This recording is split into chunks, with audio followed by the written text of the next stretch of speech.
ಓಂ ಶಾಂತಿ. ಬಾಬಾರವರ ಜ್ಞಾನದ ಗಂಗೆಯಲ್ಲಿ ಮೀಯಲು ಸಿದ್ಧರಿದ್ದೀರಾ? ಶಿವವಾಣಿ ಚಾನೆಲ್ನ ಇಂದಿನ ಈ ವಿಶೇಷ ಸಂಚಿಕೆಗೆ ನಿಮ್ಮೆಲ್ಲರಿಗೂ ಪ್ರೀತಿಯ ಸ್ವಾಗತ.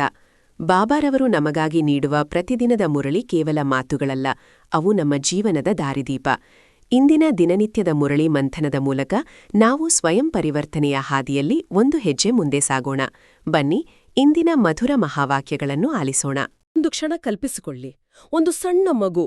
ಆ ಮಗುವಿನ ಕೈಯಲ್ಲಿ ಒಂದು ಹಳೆಯ ಮಣ್ಣಿನಿಂದ ಮಾಡಿದ ಮತ್ತು ಅಲ್ಲಲ್ಲಿ ಒಡೆದು ಹೋದ ಆಟಿಕೆ ಇದೆ. ಮಣ್ಣಿನ ಆಟಿಕೆ. ಹೌದು. ಆ ಮಗು ಆ ಆಟಿಕೆಯನ್ನ ಎಷ್ಟು ಬಿಗಿಯಾಗಿ ತನ್ನ ಎದೆಗೆ ಅಪ್ಪಿಕೊಂಡಿದೆ ಅಂದ್ರೆ ಅದನ್ನ ಕಿತ್ತುಕೊಳ್ಳಲು ಯಾರಿಂದಲೂ ಸಾಧ್ಯವಿಲ್ಲ. ಆಗ ಸ್ವತಃ ತಂದೆ ಬಂದು ಆ ಮಗುವಿಗೆ ಒಂದು ಅತ್ಯಮೂಲ್ಯವಾದ ಕಣ್ಣು ಕೋರೈಸುವ ವಜ್ರದ ಆಟಿಕೆಯನ್ನ ನೀಡಲು ಮುಂದಾಗ್ತಾರೆ. ಅಬ್ಬಾ, ವಜ್ರದ ಆಟಿಕೆ. ಆದ್ರೆ ಮಗು ಏನ್ ಮಾಡ್ತದೆ? ಅದೇ ನೋಡಿ ಆಶ್ಚರ್ಯ.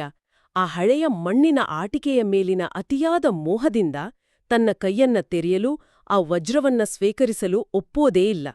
ತನ್ನ ಕೈಯಲ್ಲಿರುವುದೇ ಸರ್ವಸ್ವ ಅನ್ನೋ ಭ್ರಮೆ ಆ ಮಗುವಿನದ್ದು. ಓಹೋ, ಇಷ್ಟೊಂದು ಆಳವಾದ ದೃಷ್ಟಾಂತ ಇದು. ಆ ಮಗು ಬೇರ್ಯಾರೂ ಅಲ್ಲ, ನಾವೇ ಅಲ್ವಾ? ಹೌದು, ನಾವೇ. ನಾವು ನಮ್ಮ ಈ ಕಲಿಯುಗದ ಹಳೆಯ ದುಃಖಮಯವಾದ ಮತ್ತು ಪತಿತವಾದ ಸಂಬಂಧಗಳನ್ನ ಆ ಮಣ್ಣಿನ ಆಟಿಕೆಯಂತೆ ಬಹಳ ಬೀಗಿಯಾಗಿ ಹಿಡಿದುಕೊಂಡಿದ್ದೀವಿ. ಯಾಕೆ ಹಿಡಿದುಕೊಂಡಿದ್ದೀವಿ ಅಂದ್ರೆ ನಮ್ಗದನ್ನ ಬಿಟ್ರೆ ಬೇರೇನೂ ತಿಳಿದಿಲ್ಲ. ನಿಜ. ಆ ಪರಿಚಿತ ದುಃಖವೇ ನಮ್ಗೆ ಸುರಕ್ಷಿತ ಅಂತನ್ಸ್ಬಿಡ್ತದೆ. ಖಂಡಿತ. ಆದರೆ ಶಿವಬಾಬಾ ನಮಗೆ ಸತ್ಯಯುಗದ ವಜ್ರ ಸಮಾನವಾದ ಭವಿಷ್ಯವನ್ನು ನೀಡಲು ಬಂದಿದ್ದಾರೆ. ಆದರೂ ನಮ್ಮಲ್ಲಿರುವ ಆ ದೇಹಭಾನ, ಆ ಹಳೆಯದ್ರ ಮೇಲಿನ ಅಜ್ಞಾನದ ಮೋಹ ನಮ್ಮನ್ನ ಕೈತೆರೆಯದಂತೆ ತಡೆಯುತ್ತದೆ. ಅಂದ್ರೆ ಆ ಮಣ್ಣಿನ ಆಟಿಕೆಯನ್ನ ಕೆಳಗಿಡುವುದೇ ನಿಜವಾದ ವೈರಾಗ್ಯ. ಹೌದು. ಮತ್ತು ಆ ವಜ್ರದ ಕಡೆಗೆ ಸಂಪೂರ್ಣವಾಗಿ ನಮ್ಮ ಗಮನ ಹರಿಸುವುದೇ ಮನ್ಮನಾಭವ ಸ್ಥಿತಿ. ಎಂತಹ ಸುಂದರವಾದ ಆರಂಭ! ಈ ವೈರಾಗ್ಯ ಮತ್ತು ಮನ್ಮನಾಭವ ಸ್ಥಿತಿಯ ಬಗ್ಗೆಯೇ ಇಂದಿನ ಜ್ಞಾನಮಂಥನದಲ್ಲಿ ನಾವು ಆಳವಾಡಿ ಅರಿಯಲಿದ್ದೀವಿ. ಮಧುರ ಮಕ್ಕಳೇ, ಪತಿತ ಜಗತ್ತಿನಿಂದ ಸಂಬಂಧವನ್ನು ಬಿಟ್ಟು ಒಬ್ಬ ತಂದೆಯೊಂದಿಗೆ ಬುದ್ಧಿಯೋಗವನ್ನು ಇಡಿ. ಆಗ ಮಾಯೆಯಿಂದ ಸೋಲುಂಟಾಗುವುದಿಲ್ಲ. ಇದೊಂದು ಅತ್ಯಂತ ಸೂಕ್ಷ್ಮವಾದ ಶ್ರೀಮತ್ ನೋಡಿ. ಜಗತ್ತಿನ ದೃಷ್ಟಿಯಲ್ಲಿ ಎಲ್ಲರೊಂದಿಗೂ ಪ್ರೀತಿಯಿಂದ ಇರುವುದು, ಎಲ್ಲರೊಂದಿಗೂ ಬುದ್ಧಿಯೋಗವನ್ನ ಬೆಳೆಸುವುದು ಒಳ್ಳೆಯದು ಅನ್ನೋ ನಂಬಿಕೆಯಿದೆ. ಲೌಕಿಕ ಜಗತ್ತು ಅದನ್ನೇ ಸರಿ ಅನ್ನುತ್ತದೆ. ಹೌದು. ಆದರೆ ಆಧ್ಯಾತ್ಮಿಕ ರಹಸ್ಯ ಏನಂದ್ರೆ, ನಾವು ಅನೇಕರೊಂದಿಗೆ ಬುದ್ಧಿಯೋಗವನ್ನ ಇಟ್ಕೊಂಡಾಗ ನಮ್ಮ ಆಂತರಿಕ ಶಕ್ತಿ ನೂರಾರು ದಿಕ್ಕುಗಳಲ್ಲಿ ಹಂಚಿ ಹೋಗ್ತದೆ. ನಮ್ಮ ಮನಸ್ಸು ದುರ್ಬಲವಾಗ್ತದೆ. ಓಹೋ, ಶಕ್ತಿ ಹಂಚೋಗೋದ್ರಿಂದ ನಾವು ವೀಕ್ ಆಗ್ತೀವಿ? ನಿಖರವಾಗಿ. ಆಗ ಮಾಯೆ ಅಂದ್ರೆ ಈ ನಕಾರಾತ್ಮಕತೆ ಬಹಳ ಸುಲಭವಾಗಿ ನಮ್ಮನ್ನ ಸೋಲಿಸುತ್ತದೆ. ಆದರೆ ನಮ್ಮ ಬುದ್ಧಿಯೋಗ ಕೇವಲ ಒಬ್ಬ ತಂದೆಯ ಮೇಲೆ, ಆ ನಿರಾಕಾರ ಶಿವಬಾಬನ ಮೇಲೆ ಕೇಂದ್ರೀಕೃತವಾದಾಗ, ಸೂರ್ಯನ ಕಿರಣಗಳನ್ನ ಭೂತಗನಡದಿಯಲ್ಲಿ ಒಗ್ಗೂಡಿಸಿದಾಗ ಬೆಂಕಿ ಹೊತ್ತಿಕೊಳ್ಳುವ ಹಾಗೆ ನಮ್ಮಲ್ಲಿ ಯೋಗಾಗ್ನಿ ಪ್ರಜ್ವಲಿಸುತ್ತದೆ ಅಲ್ವಾ? ಹೌದು ಹೌದು, ಅಗಾಧವಾದ ಯೋಗಾಗ್ನಿ ನಿರ್ಮಾಣವಾಗುತ್ತದೆ.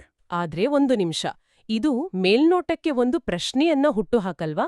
ನಾವು ಒಬ್ಬನೇ ತಂದೆಯೊಂದಿಗೆ ಯೋಗವಿಟ್ಟು ಶಕ್ತಿಶಾಲಿಯಾಗಿದ್ದನು ವಿಘ್ನಗಳೇಕೆ ಬರುತ್ತವೆ? ಇದು ಬಹಳ ಸಹಜವಾದ ಅನುಮಾನ. ಇಂದಿನ ಪ್ರಶ್ನೆ ನೋಡಿ.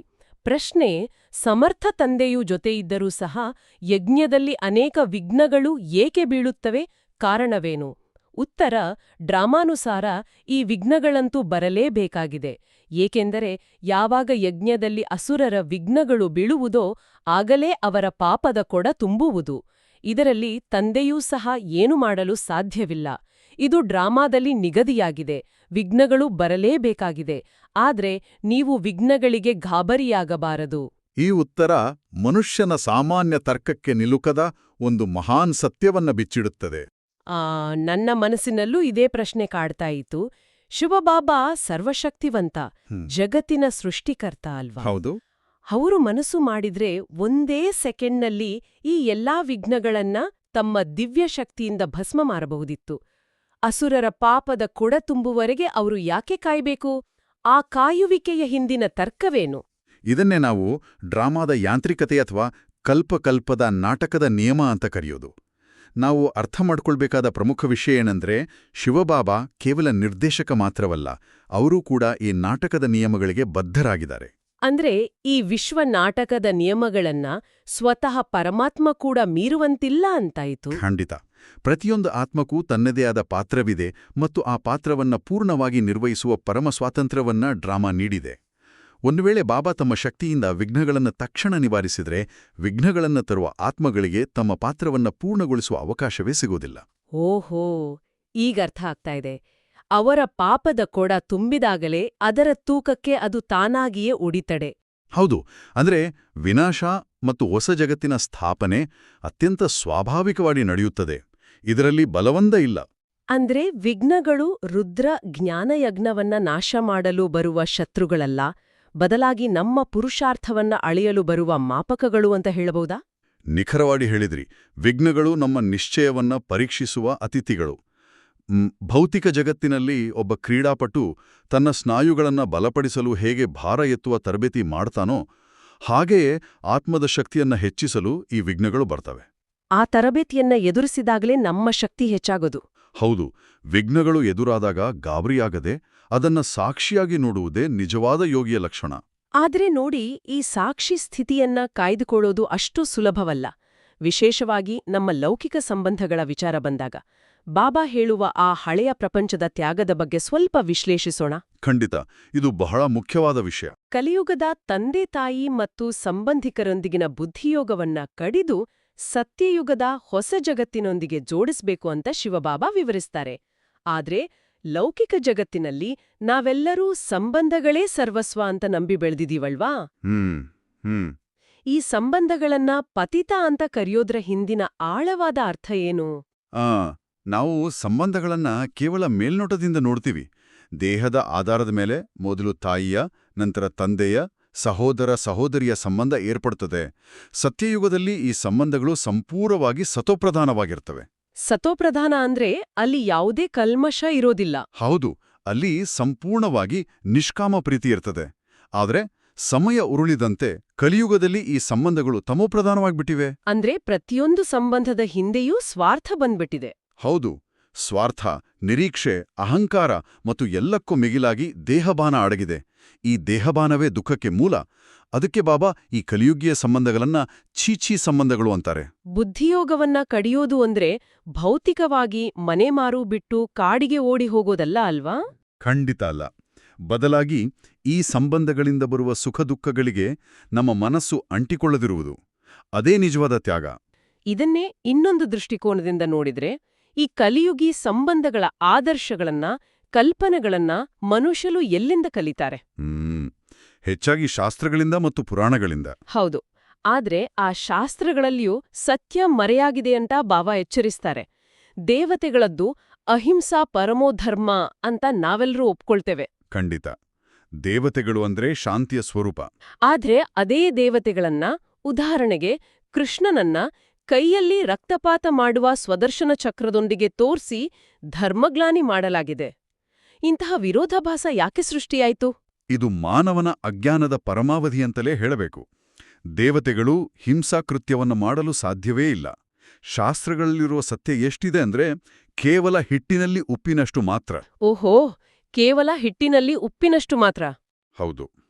ಅಂದ್ರೆ ರುದ್ರಜ್ಞಾನ ಯಜ್ಞದಲ್ಲಿ ವಿಘ್ನಗಳು ಬರ್ತವೆ, ಅಬಲೆಯರ ಮೇಲೆ ಅತ್ಯಾಚಾರವಾಗುತ್ತಿತ್ತು ಅನ್ನೋದು ವಾಸ್ತವ. ಆದ್ರೆ ಜ್ಞಾನದ ಸಂಕೇತವಾದ ಆ ಸ್ವದರ್ಶನ ಚಕ್ರವನ್ನ, ಅಂದ್ರೆ ತನ್ನನ್ನು ತಾನು ಅರಿಯುವ ಚಕ್ರವನ್ನ, ಭಕ್ತಿ ಮಾರ್ಗದಲ್ಲಿ ಶತ್ರುಗಳ ತಲೆ ಕಡಿಯುವ ಆಯುಧವನ್ನಾಗಿ ಬದಲಾಯಿಸ್ಬಿಟ್ರು.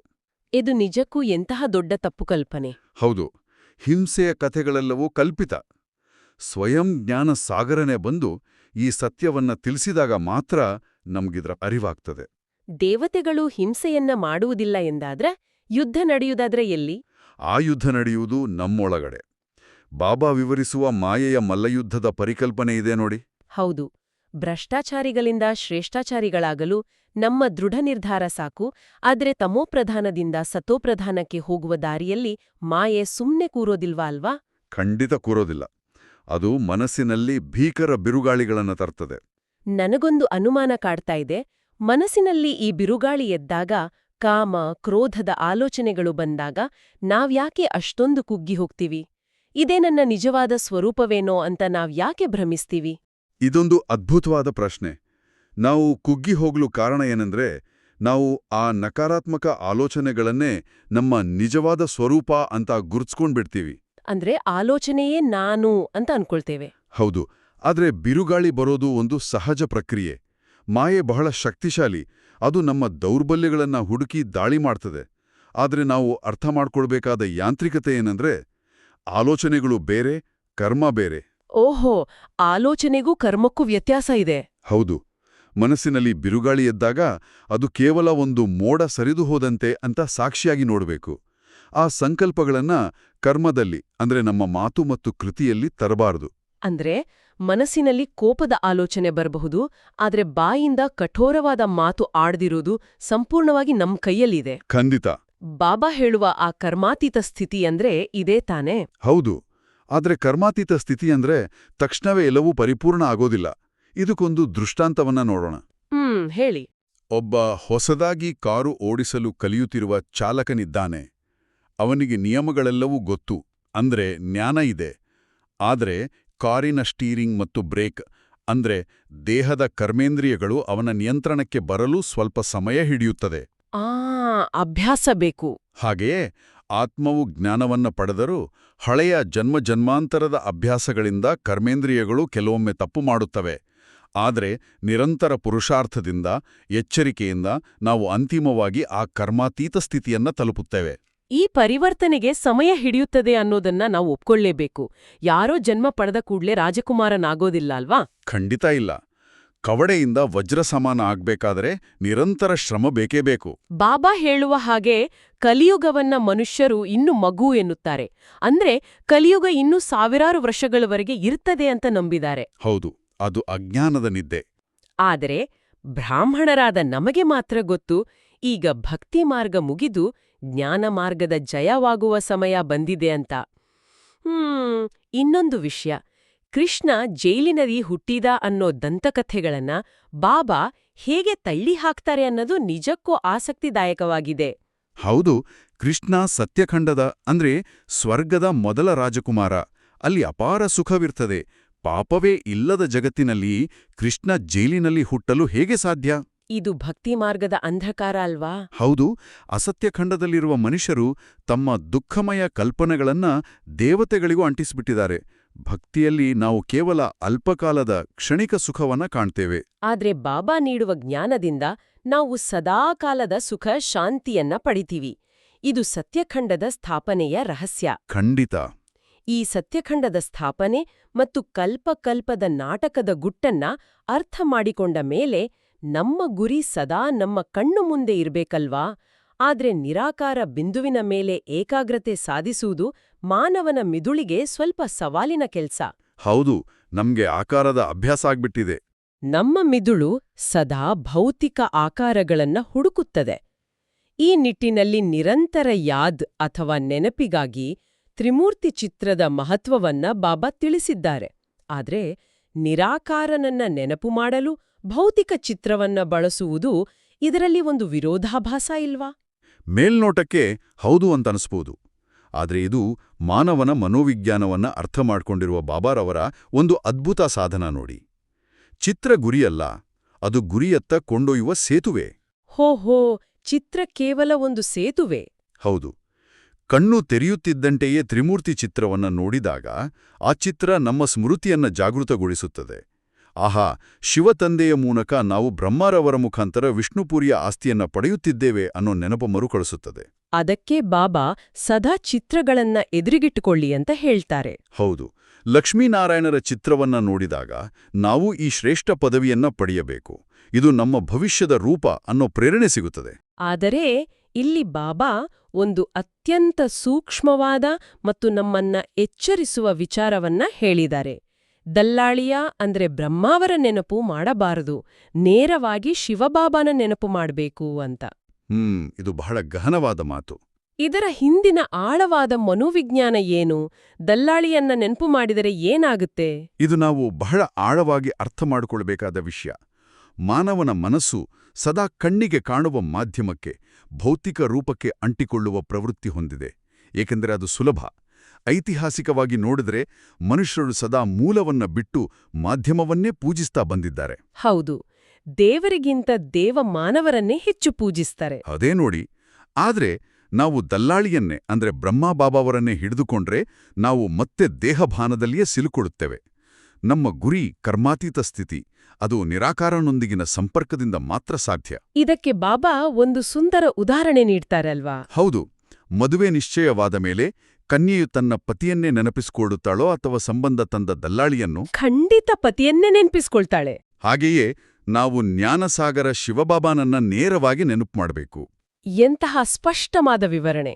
ನಾವು ಶಿವಬಾಬಾನ ನೆನಪಿನಿಂದ ದೇವತೆಗಳಾಗ್ತಿದ್ದೇವೆ ಅಂದ ಮೇಲೆ ಅನ್ಯರಿಗೂ ಈ ಸತ್ಯದ ಮಾರ್ಗವನ್ನ ತಿಳಿಸುವ ಜವಾಬ್ದಾರಿ ನಮ್ಮ ಮೇಲಿದೆ ಅಲ್ವಾ? ಖಂಡಿತ ಇದೆ.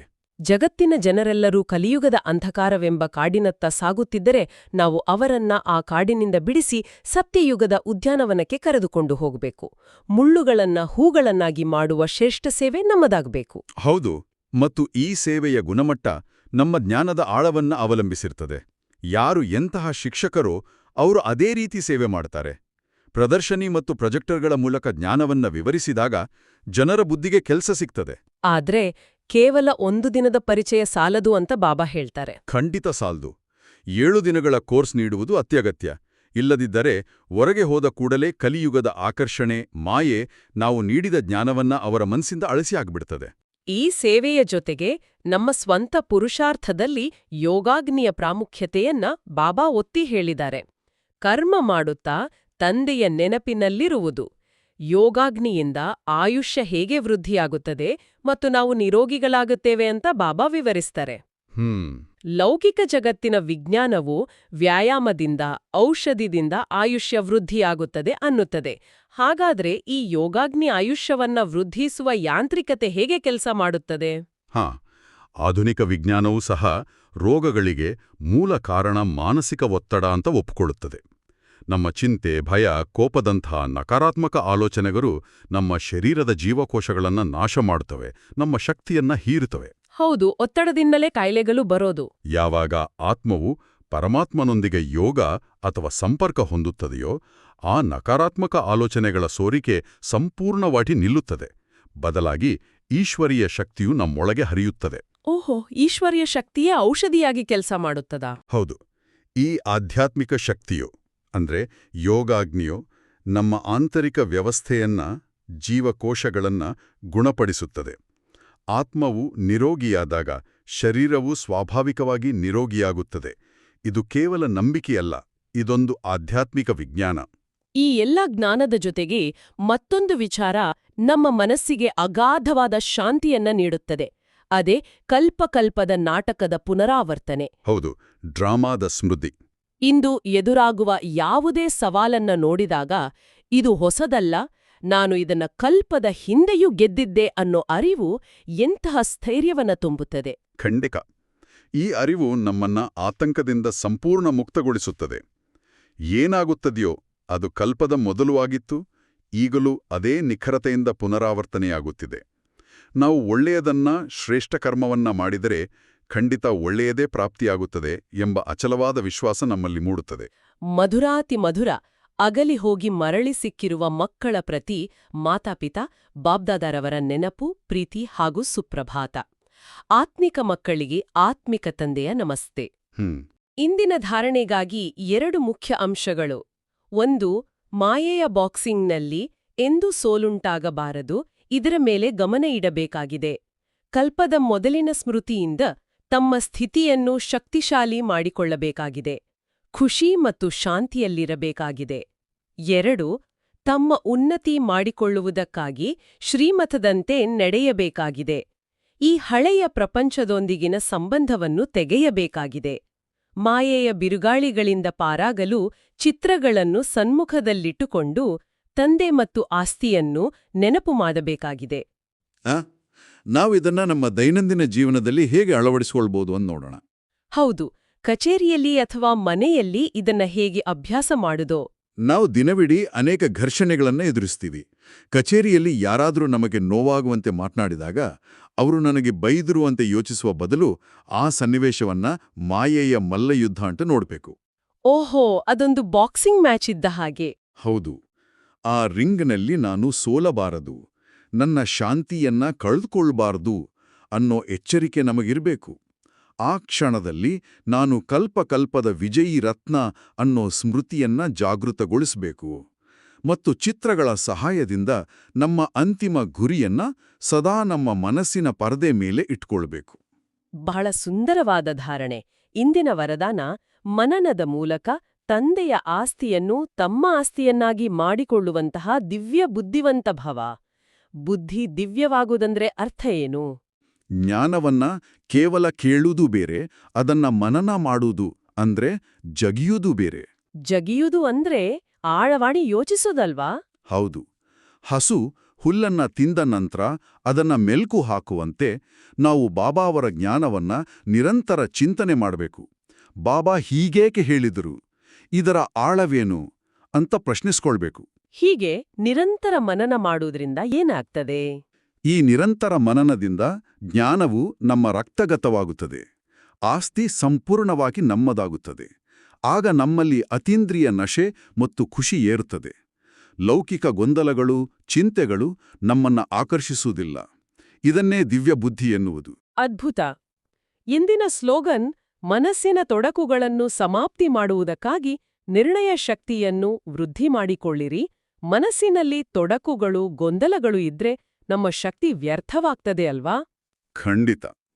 ಆದ್ರೆ ನಿರ್ಣಯ ಶಕ್ತಿ ಇದ್ದಾಗ ಮಾತ್ರ ನಾವು ಸ್ಪಷ್ಟವಾಗಿ ಸಾಗಬಹುದು. ಈ ನಿರ್ಣಯ ಶಕ್ತಿ ಹೇಗೆ ಬರುತ್ತದೆ? ನಿರ್ಣಯ ಶಕ್ತಿಯು ಶ್ರೀಮತದ ಆಧಾರದ ಮೇಲೆ ಬರುತ್ತದೆ. ನನ್ನ ಮುಂದಿರುವ ದಾರಿಗಳಲ್ಲಿ ಬಾಬಾ ಹೇಳಿದ ದಾರಿ ಯಾವುದು ಅನ್ನೋದನ್ನ ತಕ್ಷಣ ನಿರ್ಧರಿಸುವ ಶಕ್ತಿಯೇ ನಮ್ಮನ್ನ ಹಗುರುಗೊಳಿಸುತ್ತದೆ. ಮತ್ತು ಅವ್ಯಕ್ತ ಇಶಾರೆಯಲ್ಲಿ ನಮಗೊಂದು ದಿವ್ಯವಾದ ಮಾರ್ಗದರ್ಶನವಿದೆ. ಮಹಾನ್ನರಾಗಲು ಮಧುರತೆ ಮತ್ತು ನಮ್ರತೆಯ ಗುಣ ಧಾರಣೆ ಮಾಡಿ. ಬಾಬಾ ವಿವರಿಸ್ತಾರೆ, ನಾವು ಬಾಗಿದರೆ ನಮ್ಮ ಮಹತ್ವ ಕಡಿಮೆಯಾಗುವುದಿಲ್ಲ ಅಂತ. ಆದ್ರೆ ಲೌಕಿಕ ಜಗತ್ತು ಬಾಗುವುದನ್ನ ದೌರ್ಬಲ್ಯ ಅಂತ ಭಾವಿಸ್ತದಲ್ವಾ? ಲೌಕಿಕ ಜಗತ್ತಿನ ಅಹಂಕಾರವ ದೃಷ್ಟಿಯಲ್ಲಿ ಅದು ದೌರ್ಬಲ್ಯವಿರಬಹುದು. ಆದರೆ ಆಧ್ಯಾತ್ಮಿಕ ವಿಜ್ಞಾನದ ಪ್ರಕಾರ ಫಲ ತುಂಬಿದ ಮರವೇ ಬಾಗುವುದು. ಹೌದು, ಹಣ್ಣಿರುವ ಮರವೇ ಬಾಗೋದು. ಯಾರು ನಮ್ರತೆಯಿಂದ ಮಧುರತೆಯಿಂದ ಬಾಗುತ್ತಾರೆಯೋ ಅವರೇ ನಿಜವಾದ ಶಕ್ತಿಶಾಲಿಗಳು. ನಾವಿಲ್ಲಿ ಎಷ್ಟು ಜನರ ಮುಂದೆ, ಎಷ್ಟೊಂದು ಪರಿಸ್ಥಿತಿಗಳ ಮುಂದೆ ನಮ್ಮ ಅಹಂಕಾರವನ್ನ ಬಿಟ್ಟು ಬಾಗುತ್ತೇವೆಯೋ, ಸತ್ಯಯುಗದಲ್ಲಿ ಇಡೀ ಜಗತ್ತೇ ನಮಗೆ ತಲೆಬಾಗುವಂತೆ ಮಾಡುವ ಶ್ರೇಷ್ಠ ಪುರುಷಾರ್ಥ ಇದು. ಖಂಡಿತ. ಈಗ ನಾವು ಚರ್ಚಿಸಿದ ಈ ಎಲ್ಲ ಅದ್ಭುತ ರಹಸ್ಯಗಳನ್ನ ನಮ್ಮ ಆಳಕ್ಕೆ ಇಳಿಸ್ಕೊಳ್ಳೋಣ. ನಾವೆಲ್ಲರೂ ನಮ್ಮನ್ನ ಅತ್ಯಂತ ಪ್ರಶಾಂತ ಸ್ಥಿತಿಯಲ್ಲಿ ಕಲ್ಪಿಸಿಕೊಳ್ಳೋಣ. ಹೌದು. ನಾವು ನಮ್ಮ ಕಣ್ಣುಗಳನ್ನ ನಿಧಾನವಾಗಿ ಮುಚ್ಚೋಣ. ನಮ್ಮ ಭೌತಿಕ ಶರೀರದ ಎಲ್ಲಾ ಭಾರವನ್ನ ಬಿಟ್ಟುಬಿಡೋಣ. ಹೊರಗಿನ ಜಗತ್ತಿನ ಕೋಲಾಹಲ, ಕಚೇರಿಯ ಚಿಂತೆ ಎಲ್ಲವೂ ನಮ್ಮಿಂದ ಬಹುದೂರ ಸರಿಯುತ್ತಿದೆ. ನಾನು ಈ ಮಣ್ಣಿನ ದೇಹವಲ್ಲ. ನಾನು ಭ್ರುಕುಟಿಯ ಮಧ್ಯೆ ಹೊಳೆಯುವ ಒಂದು ದಿವ್ಯ ಜ್ಯೋತಿ. ನಾನು ಒಂದು ಶಾಂತ ಸ್ವರೂಪ ಆತ್ಮ. ನನ್ನ ಪರಮ ತಂದೆ ಜ್ಞಾನಸೂರ್ಯ ಶಿವಬಾಬಾನ ದಿವ್ಯ ಕಿರಣಗಳು, ಆ ಅಪಾರ ಪ್ರೀತಿಯ ಕಿರಣಗಳು ನನ್ನ ಮೇಲೆ ಮಳೆಯಂತೆ ಸುರಿಯುತ್ತಿವೆ. ಆ ದಿವ್ಯ ಬೆಳಕಿನಲ್ಲಿ ನನ್ನ ಬುದ್ಧಿಯೂ ಶುದ್ಧವಾಗುತ್ತಿದೆ, ದಿವ್ಯ ಬುದ್ಧಿಯಾಗಿ ಬದಲಾಗುತ್ತಿದೆ. ನನ್ನೊಳಗಿನ ಎಲ್ಲಾ ಮಾನಸಿಕ ತೊಡಕುಗಳು ಕರಗಿಹೋಗುತ್ತಿವೆ. ನಾನು ನಿರ್ಣಯ ಶಕ್ತಿಯನ್ನ ಹೊಂದಿರುವ ಮಾಸ್ಟರ್ ಸರ್ವಶಕ್ತಿವಾನ್ ಆತ್ಮ. ಮಧುರತೆ ಮತ್ತು ನಮ್ರತೆಯೇ ನನ್ನ ಅಲಂಕಾರ. ಈ ಕಲ್ಪಕಲ್ಪದ ನಾಟಕದಲ್ಲಿ ನನ್ನ ಪಾತ್ರ ಅತ್ಯಂತ ಶ್ರೇಷ್ಠವಾಗಿದೆ. ಮಾಯೆಯ ಯಾವುದೇ ಬಿರುಗಾಳಿ ನನ್ನ ಈ ಶಾಂತ ಸ್ಥಿತಿಯನ್ನ ಅಲುಗಾಡಿಸಲು ಸಾಧ್ಯವಿಲ್ಲ. ಬಾಬಾನ ಶಕ್ತಿ ಸದಾ ನನ್ನೊಂದಿಗಿದೆ. ಓಂ ಶಾಂತಿ. ಎಂಥ ಅಗಾಧವಾದ ಮತ್ತು ಸ್ಪಷ್ಟವಾದ ಮಂಥನ! ಇಂದಿನ ಈ ಸಂಭಾಷಣೆಯು ನಮ್ಮ ಲೌಕಿಕ ಜೀವನದ ಸವಾಲುಗಳನ್ನ ಎದುರಿಸಲು ನಮಗೆ ಸಂಪೂರ್ಣವಾಗಿ ಹೊಸ ದೃಷ್ಟಿಕೋನವನ್ನ ನೀಡಿದೆ. ಆ ಹಳೆಯ ಮಣ್ಣಿನ ಆಟಿಕೆಯನ್ನ ಕೈಬಿಟ್ಟು ಪರಮತಂದೆ ನೀಡುವ ವಜ್ರವನ್ನ ಸ್ವೀಕರಿಸಲು ನಾವು ಸಿದ್ಧರಾಗಿದ್ದೇವೆ. ಹೌದು. ಸದಾಶಿವ್ ಬಾಬಾರವರ ಆ ಮಧುರವಾದ ನೆನಪಿನಲ್ಲಿ, ಆ ಯೋಗಾಗ್ನಿಯಲ್ಲಿ ಇರೋಣ. ನಮ್ಮ ಕರ್ಮಾತೀತ ಸ್ಥಿತಿಯನ್ನ ತಲುಪುವ ಪುರುಷಾರ್ಥವೂ ನಿರಂತರವಾಗಿರಲಿ. ಓಂ ಶಾಂತಿ. ಓಂ ಶಾಂತಿ. ಈ ಜ್ಞಾನಮಂಥನವನ್ನ ಮುಗಿಸುವ ಮುನ್ನ ಇಡೀ ದಿನ ನಿಮ್ಮ ಮನಸ್ಸಿನಲ್ಲಿ ಮೆಲುಕು ಹಾಕಲು ಒಂದು ಚಿಂತನೆ. ಇಂದು ನಿಮ್ಮ ದಿನನಿತ್ಯದ ಜೀವನದಲ್ಲಿ ಎದುರಾಗುವ ಯಾವುದೇ ಅನಿರೀಕ್ಷಿತ ವಿಘ್ನಗಳನ್ನ ಅಥವಾ ವ್ಯಕ್ತಿಗಳ ಕಠೋರ ಮಾತುಗಳನ್ನ ಮಾಯೆಯ ಮಲ್ಲಯುದ್ಧದ ಹೊಡೆತ ಅಂತ ನೋಡಬೇಡಿ. ಬದಲಾಗಿ ಅದು ನಿಮ್ಮ ಪಾತ್ರವನ್ನ ಇನ್ನಷ್ಟು ಶ್ರೇಷ್ಠಗೊಳಿಸಲು, ನಿಮ್ಮ ಆತ್ಮದ ಶಕ್ತಿಯನ್ನ ಒರೆಗೆ ಹಚ್ಚಲು ಡ್ರಾಮಾ ನೀಡಿದ ಒಂದು ಅಪೂರ್ವ ಉಡುಗೊರೆ ಅಂತ ಸ್ವೀಕರಿಸಲು ಪ್ರಯತ್ನಿಸಿ. ನಾಳೆ ಮತ್ತಷ್ಟು ಗಹನವಾದ ಜ್ಞಾನದೊಂದಿಗೆ ಭೇಟಿಯಾಗೋಣ. ಇಂದಿನ ಈ ಜ್ಞಾನದ ಮಾತುಗಳು ನಿಮ್ಮ ದಿನವನ್ನು ಪವಿತ್ರವಾಗಿಸಲಿ ಎಂದು ಆಶಿಸುತ್ತೇವೆ. ಹಿರಿಯರು ಹೇಳಿದಂತೆ, ಕೇಳುವುದು ಸುಲಭ, ಮಂಥನ ಮಾಡುವುದು ಶ್ರೇಷ್ಠ. ಪ್ರತಿದಿನ ಹೀಗೆಯೇ ಬಾಬಾರವರ ಮಧುರ ಮಹಾವಾಕ್ಯಗಳನ್ನು ಆಲಿಸಲು ಮತ್ತು ಜೀವನದಲ್ಲಿ ಅಳವಡಿಸಿಕೊಳ್ಳಲು ಮರೆಯಬೇಡಿ. ನಿಮಗೆ ಈ ವಿಡಿಯೋ ಇಷ್ಟವಾಗಿದ್ದರೆ ದಯವಿಟ್ಟು ಲೈಕ್ ಮಾಡಿ ಮತ್ತು ನಿಮ್ಮ ಆತ್ಮೀಯರೊಂದಿಗೆ ಶೇರ್ ಮಾಡಿ. ಇಂತಹ ದಿನನಿತ್ಯದ ಮುರಳಿ ಮಂಥನಕ್ಕಾಗಿ ನಮ್ಮ ಶಿವವಾಣಿ ಚಾನೆಲ್ಗೆ ಈ ಕೂಡಲೇ ಸಬ್ಸ್ಕ್ರೈಬ್ ಆಗಿ. ಸದಾ ಖುಷಿಯಾಗಿರಿ, ಶಾಂತಿಯಿಂದರಿ. ಓಂ ಶಾಂತಿ.